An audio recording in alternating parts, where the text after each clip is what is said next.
Hi, my name is Kilee Hughes and I'm a publicist. I've been doing this for about 16 years, working in sports, fashion, and entertainment. Where I felt culture shock was probably in Australia, quite simply because I've lived there for a few years. And the first time that I actually went to visit in 2001, I was one of the very, very few black people. I was surrounded by, coming from New York and being in LA, diversity. I actually saw a lot more Asians. I felt, like I stood out quite a bit.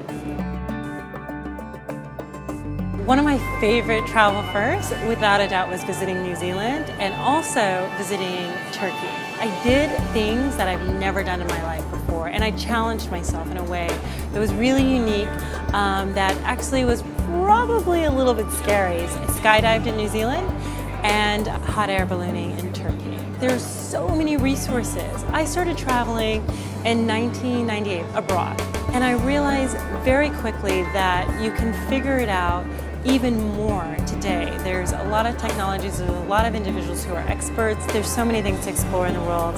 And one of the things is to start small. If you're afraid to travel, go somewhere perhaps maybe just within the US before traveling abroad.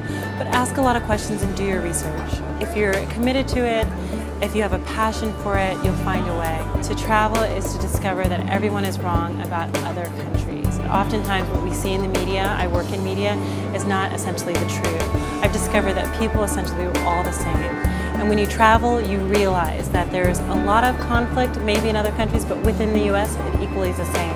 It's really what you hear and what you have to believe. And the only way you can discover that is by going and exploring.